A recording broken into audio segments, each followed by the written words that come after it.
A comunicação não verbal é responsável por 93% de nossas interações. 38% corresponde ao tom de voz. E 55% identificado na nossa expressão corporal. Então, mesmo que você se utilize de palavras positivas num diálogo, que não passam de 7%, e aí eu falo sobre a autoimagem, né?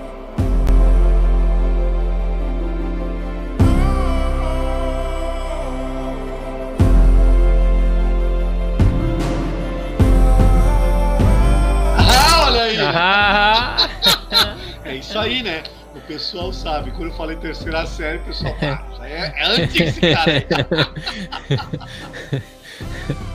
Mas então,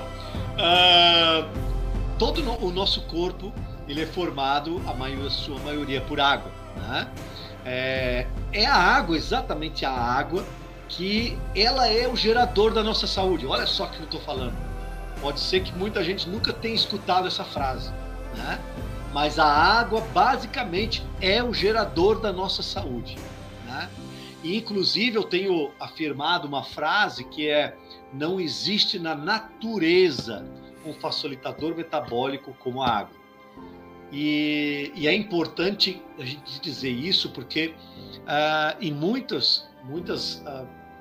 na prática clínica em si, né? Não só na medicina, mas em várias especialidades, isso é uma coisa que realmente é negligenciada. Talvez agora já tenha um pouco mais de organização por parte dos profissionais, mas realmente isso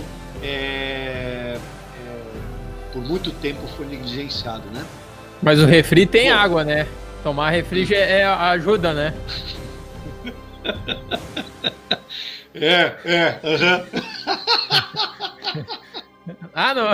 Não ajuda. Isso daí tem a turma que pergunta, mas eu tomo refri é feito com água, né?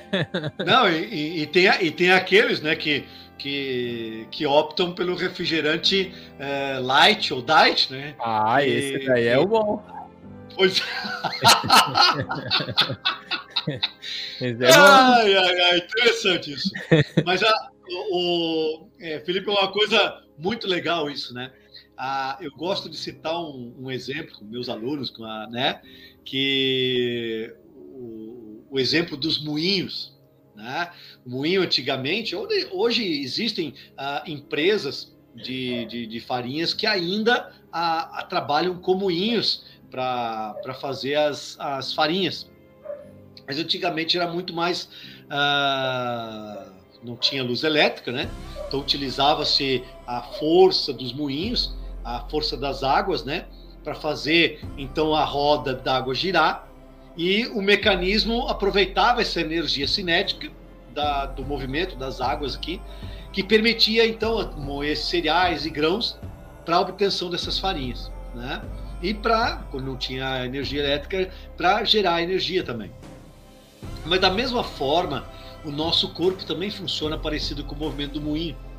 Como o moinho ele só funciona se tiver água envolvida no processo, se tiver pouca água, o moinho se movimenta pouco ou até nem consegue movimentar, né?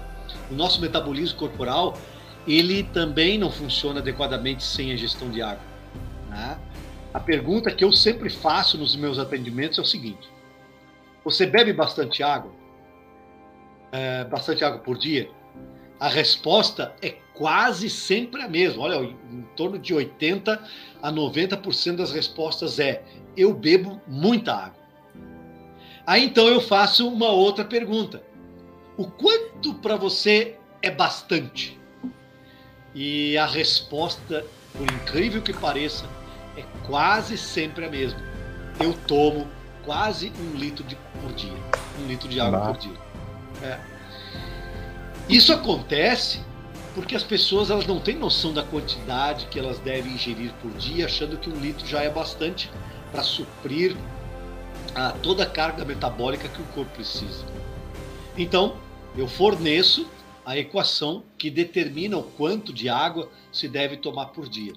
Você calcula o seu peso vezes 35, e o resultado dessa equação vai dar a quantidade de água que você deve tomar por dia. Ou seja, uma pessoa de 100 quilos precisa ingerir em torno de 3,5 litros de água por dia.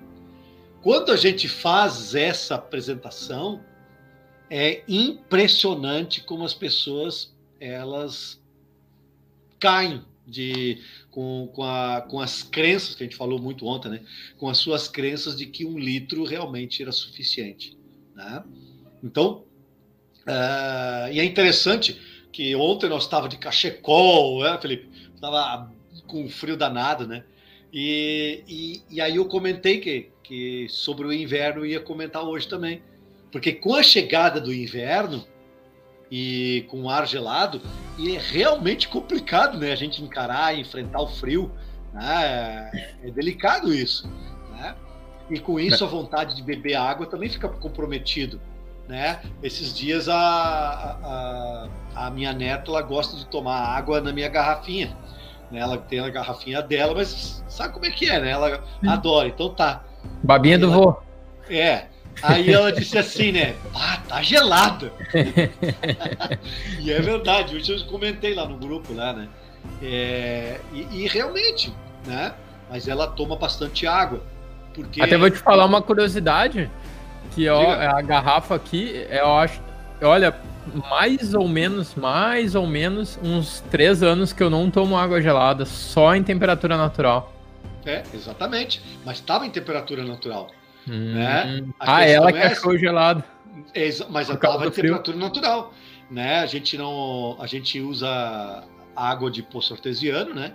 Então ela já vem um pouquinho mais gelada normalmente, né? E é realmente assim, né? Agora, por exemplo, quando eu tomo o magnésio com limão, eu tomo água morna, não é água natural, água morna por motivos do limão. Isso aí vai uma outra um dia, né, pra gente conversar sobre isso aí, porque o papo realmente vai de muitas informações. Mas como eu estava dizendo, às vezes é difícil enfrentar o frio, né? E a questão da água, às vezes, fica comprometida essa questão da gente beber a quantidade suficiente. Porém, o nosso corpo ele precisa de água, e eu digo água suficiente exatamente por causa dessa equação, né? Seja qual a estação do ano, não interessa, né? E como eu trabalho com idosos, tomando eles como exemplo, é comum o idoso não sentir sede. Isso é devido, e muitos perguntam por quê, né? Isso é devido ao metabolismo como um todo diminui por causa da idade, né? E com isso, há uma perda da sensibilidade numa área específica do hipotálamo, que são chamadas de lâminas terminais, que é a área responsável por avisar que o corpo está desidratado. E por isso é muito comum a desidratação nessa faixa etária. Então é por isso que é importante também, nós como professores de educação física e profissionais da saúde, estarmos sempre incentivando o idoso a tomar água, né? Então, quando eu estou trabalhando lá com 2, 3, 4 músicas, eu paro e digo, água, vamos beber água agora, né? E essa frase, ela repete umas 8 vezes durante a aula toda, né? Porque é exatamente isso, é necessário que eles bebam água, porque e é necessário que eles não bebam água somente naquele momento, né?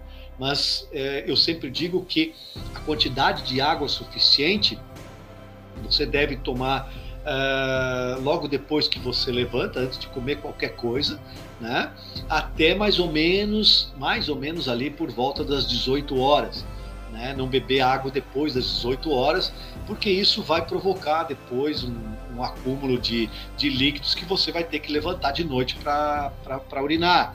Né? Então isso, claro que é urinar bastante, também a gente vai conversar sobre isso, é muito bom, porém tem essa questão porque você acorda para urinar, você não vai ter essa vontade para depois você acordar, não, você acorda para urinar. Então tudo isso é uma perda de saúde, né? Quando eu era menor não tinha isso daí não, de acordar para urinar. É verdade, né? A gente tinha uma outra habilidade. Ô Edson, olha aí, ó. Perguntas dos nossos internautas aí, ó. O Gustavo mandou uma observação, ó. Lê na tela, ó. Tá na tela aí pra ti, ó. Tá na tela. Olha na tela. Ah, tá. 1 litro de água para quem se exercita de forma intensa talvez não seja suficiente para o pré, treino e pós. As pessoas confundem água com chá, suco, chimarrão. Isso é perigoso também. É verdade, é verdade, é verdade. Nós vamos falar sobre isso aí também, porque é interessante essa colocação do Gustavo, porque num pós-treino intenso, o que você perde de líquido através do suor, você tem que repor isso ainda mais, né? Então, por isso que existem os isotônicos, aliás, só falando dos isotônicos comprados, uma água com limão é um excelente isotônico, né? Então, só para quem compra aí isotônicos, pode apenas comprar um limão e fazer uma limonada sem açúcar. Que comprar limão, Edson, não fala isso, faz amizade com o vizinho, ou planta um limão de bergamota ali. Perfeito, perfeito. Exatamente. Hoje, por exemplo, eu perguntei para alguém tem aí limão bergamota, né, na sua casa? Traz para mim que eu adoro. Vamos eliminar as barreiras, porque daqui a pouco o pessoal não vou, o limão tá caro, tá 4 quilos o quilo, que eu não sei o que. Não, pede no vizinho, planta uma árvore. Não, inclusive, Felipe, esses dias eu parei, tinha um pé de limão bergamota no meio aí plantado nas nossas ruas aí, peguei uns 3 ou 4, botei na sacolinha e fui para casa. É assim que a gente faz, é verdade, é assim mesmo, né? Tu tá com toda a razão, é para isso mesmo. Beleza. Então vamos lá. Como nos meses frios, a gente estava conversando, a tendência é beber menos água, a gente tem que acrescentar a situação da perda de acessibilidade pelos idosos, né? Eu estou falando de idosos porque a gente trabalha com idosos, então nesse sentido, né? Então a equação, ela citada do seu peso por 35, ela vale para qualquer pessoa, né?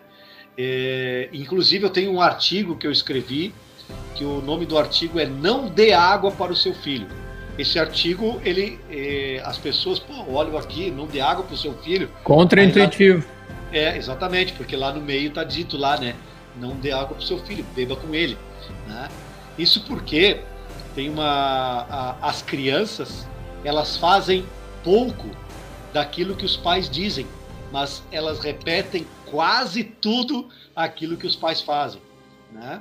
Então, se eu digo para o meu filho, que é pequeno, né, beba água, mas eu não bebo a água, eu estou mandando uma mensagem para ele de que ele não precisa tomar água, mesmo que eu diga para ele tomar, né? Ele está vendo que eu não tomo água. Então, a mensagem que eu estou transmitindo para ele é aqui, filho, tu não precisa tomar água, né? Isso é realmente um péssimo hábito dos pais, né? Os pais precisam tomar água com os seus filhos. Aqui, minhas filhas são adultas já, né? Então, mas a neta, por exemplo, tem 3 anos de idade. Toda vez que eu digo para ela tomar água, eu tenho a minha garrafa junto com ela. Então, ela me vê tomando água, ela toma a água dela, me vê tomando água, né? E interessante, esses dias aconteceu. Chamei ela e disse assim: quer beber água? Ela disse que não. Aí eu peguei a minha água e comecei a tomar. E ela disse assim: eu quero. Viu? Basicamente é isso aí, né? E tu sabe, Edson, que estudos apontam que a linguagem verbal, ela corresponde a apenas 27% da nossa capacidade de comunicação. O resto todo é não verbal. Então, assim como tu comentou que aquilo que a gente fala, além da gente estar transmitindo para o outro fazer, isso não fica com sinais congruentes e não gera ligações neurais dentro do nosso ser, ainda não gera do outro. Então, até aprender a caminhar, a gente não aprendeu a caminhar alguém falando, põe um pé ali, põe um pé aqui, não aprendeu a falar, a gente aprendeu tudo através, né, dessa linguagem, então, que é 78%, 80% não verbal. Na verdade, é um pouquinho mais. Eu escrevi, inclusive, isso no meu livro. Me permita ler essa parte aí, porque realmente é interessante. Lá na página 28 está escrito assim: a comunicação não verbal é responsável por 93% de nossas interações. 38% corresponde ao tom de voz e 55% identificado na nossa expressão corporal. Então, mesmo que você se utilize de palavras positivas num diálogo, que não passam de 7%, e aí eu falo sobre a autoimagem, né? Se a sua autoimagem for negativa e tal, etc. Então, a comunicação não verbal, ela é responsável por 93% das nossas interações. Então, a ideia realmente é essa aí, né? Ela tem essa conotação do que tu falou, de que as palavras, elas são realmente o que menos importa numa interação, né? O que vai definir é a expressão corporal e o tom de voz que a gente utiliza. Porque criança, ela tem uma visão muito mais ampla do que o adulto. Uma criança, ela observa coisas que um adulto nem percebeu. E ela já percebeu faz muito tempo, né? E aí é interessante que sobre a questão de tom de voz, porque é aquela coisa: ah, filho, bebe água, tá? Tu precisa. Olha esse tom de voz, qualquer um vai dizer assim: para com isso aí não é bom para mim, eu não vou tomar essa coisa. Com esse tom de voz aí, eu não vou tomar. E tu vê, 38% disso aí, né? Então, é impressionante mesmo. Bom. Tem que dizer: animal, bebe água, animal. Mais ou menos isso. Bebe aqui que o pai tá te pedindo, vamos, animal. Por aí, pois é. Então, quem bebe pouca água, ele pode apresentar realmente alguns sinais que identificam o mau funcionamento do organismo. E aí a gente vai ver alguns sinais aí, né, que as pessoas que estão nos ouvindo, elas podem identificar, por exemplo, se acontece com elas. Primeiro sinal,